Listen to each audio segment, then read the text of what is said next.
What's happening, my people? This is TMX from the Toadman Experience. I just wanted to talk about MetaZoo today. I wanted to show off a little present that I got in the mail. My buddy, Mr. Nice Guy on Discord, MetaZoo Pennsylvania. He's probably on other Discords. I won't exclude him from other places that he can be. But New York City Comic Con, I met Erica Fett. She's the owner, CEO of Cryptic Camp, and she's has this new TCG out. She wanted to give me some promo packs to give away to the Discord. I did that, and as a thank you, Mr. Nice Guy decided to give me a present back. And I really thank him for that. He didn't have to do that. I mean, he was the only one who did that, so I'm thankful, but he didn't have to do that, but it was super cool. Alright, so the first thing right here is the 3rd anniversary celebration. People who kind of got screwed over on pre-orders will notice that this was never released. It actually would have been a really cool card. And this is a proxy. It even says, as I see in the bottom, MetaZoo PA use only, not for resale or not for sale. But actually, it's a pretty good, replica. It's really the closest thing we're gonna get to 3rd anniversary, I believe, 3rd anniversary card. Yeah, I mean the quality is really good too. I love how shiny it is. I love the card stock. I mean, it's flatter than pretty much any MetaZoo card I ever ripped. But yeah, it's super cool. I think it gave me a play set on that. We got a magic card too. Looks like we got Doomsday Excruciator. That sounds demented and dangerous. Not too wise up to Magic the Gathering, but I used to play back in the day. And this is definitely a regular MetaZoo card. Is where you can feel it. You got the Pringling. Okay, so we got a Hero Quest Earth Ore. Love my Earth cards. I love Earth Beasties. Just visually, I love them. Don't like playing with them so much. They weren't really as boosted as, say, Dark types or Water types or a lot of the other types in the game. Another actual MetaZoo card. You can tell by the way that it curves.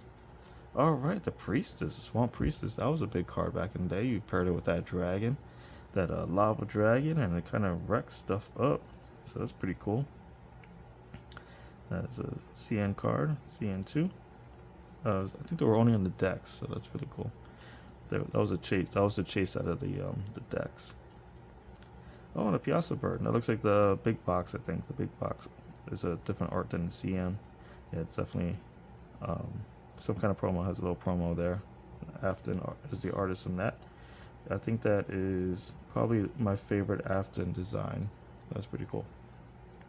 So, just wanted to talk briefly about what MetaZoo can do differently to kind of, just be a better product. And I'm not talking about management-wise. I'm sure there's going to be 1,000 videos. They're probably already out there, 1,000 ways to improve MetaZoo. And I'm just going to be focused on the product-wise because, I think that a lot of people talk about product-wise or, fundamentals of the card game.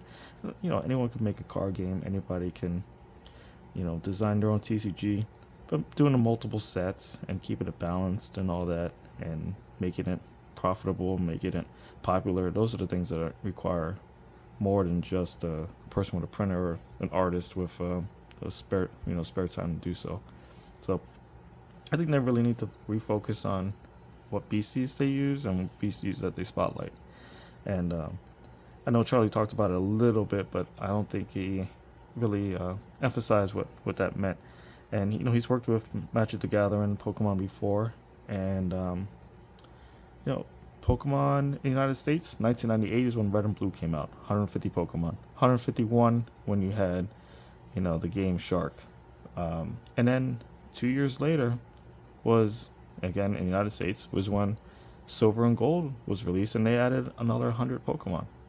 So they had 150 Pokemon for 2 years, which they marketed and spotlighted certain ones. Pikachu obviously was a big one. Charizard, Bulbasaur, Squirtle. Basically all the Pokemon that Ash had, the ones that he fought at the gym. So he had, Onyx, he had Misty Staryu, he had Psyduck. There's a lot of Pokemon that you have high feelings about. If you were aware of the anime at the time, you were the game, if you played the game, Charizard was spotlighted heavily and still is to this day. And he was highly loved in the game. He was highly loved in the anime. And then when the card game came out, it was very highly spotlighted in the card game. Is he had like 120 health. He had more health than anything. He had an attack that did like 100 plus damage. He basically could wipe out anything. Like, that is a good way of marketing the card. It's like, this is a card that belongs in the S tier. And they kept him in the S tier. They didn't have him in silver and gold be nerfed and then nerfed again. We look at MetaZoo. There's had so many sets in the 3 years that it's been around. It was 3.5 years before, never hit the 4th year before it closed. So 2021 to 2023. I mean, it closed early in 2024, but it really wasn't operational, for many months. And, the end of 2023 is basically when it came to an end. But in those, really, 2021, 2022, 2023, 3 years, you've had how many sets? You had CN, CN2, Nightfall, Wilderness, UFO, Seance, Native, and Kuromi. So you have 8 sets, and they introduced new beasties every set. They didn't spotlight Mothman in every set.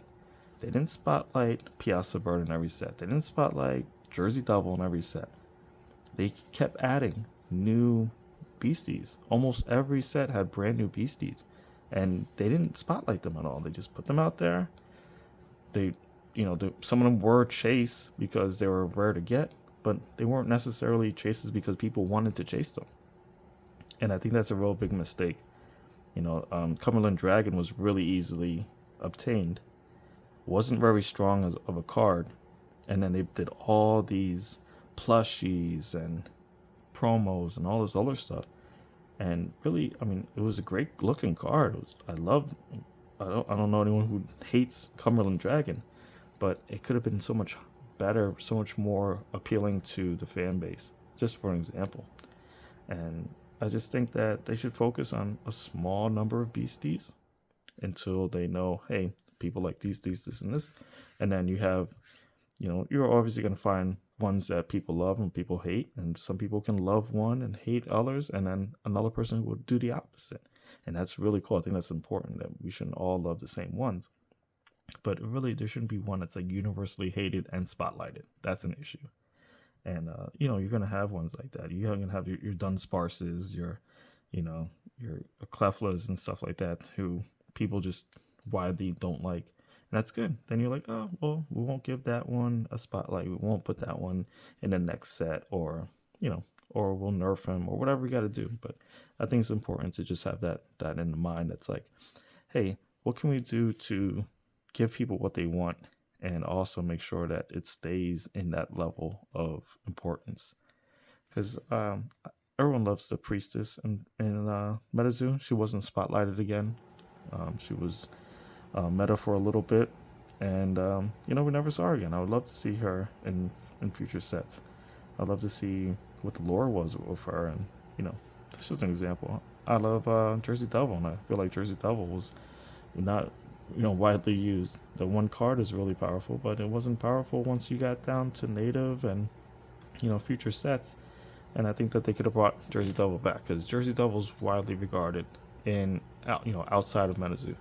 So that's just my 2 cents. I want to thank Mr. Nice Guy for giving me the gift. Encourage you to check out MetaZoo Pennsylvania, and as always, be nice to each other and respect each other. Collect your way, and have a good night. Peace.